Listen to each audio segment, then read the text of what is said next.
ఈరోజు జీలకర్ర అన్నం చేద్దాం. మనము ముందు నూనె వేసుకుందాము. నూనె లేదు, అయిపోయింది.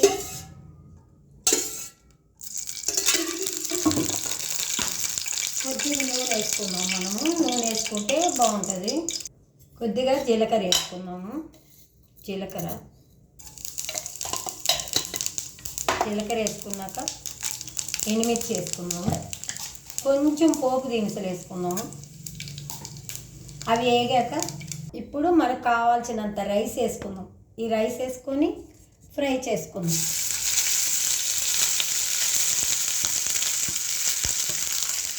అది నేను తినే అంత అన్నం అండి. కొంచెం ఉప్పు వేసుకుందాం. ఇప్పుడు కలుపుకుందాము బాగా. పచ్చిమిరపకాయలు కూడా వేసుకుంటారండి. నేను తిన్ను కదా, అందుకని వేసుకోలేదు. మీకైతే కావాలనుకున్న వాళ్ళు వేసుకోండి.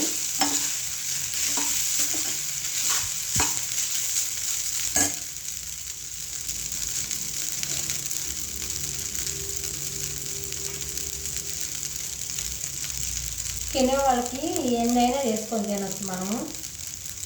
నేనైతే ఈరోజు జీలకర్ర అన్నం చేద్దామని నిర్ణయించుకొని జీలకర్ర అన్నం చేస్తున్నాను. ఎందుకంటే నిన్న కర్రీలు ఉన్నాయి, అందుకని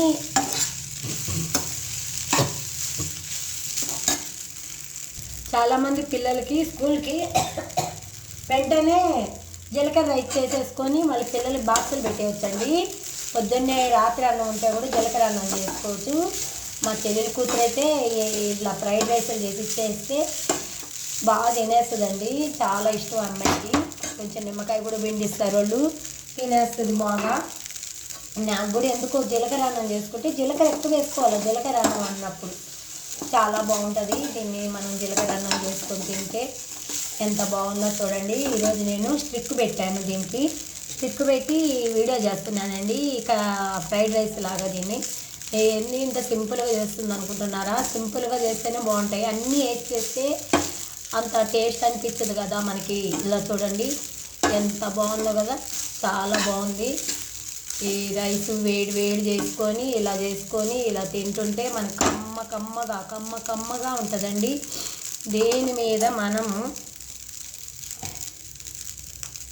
కొత్తిమీర కరివేపాకు వేసుకోవాలండి. చూసారా? జీలకర్ర అన్నం అంటే ఇట్లాగా. మీరు ఎలా చేసుకుంటారో కామెంట్స్ పెట్టండి. ఎంతమందికి జీలకర్ర అన్నం అంటే ఇష్టం అండి? చూసారా చాలా బాగా వచ్చింది కదా. ఇలాగా లైక్ చేయండి, సబ్స్క్రైబ్ చేయండి, కామెంట్స్ పెట్టండి, ఎంకరేజ్ చేయండి ప్లీజ్.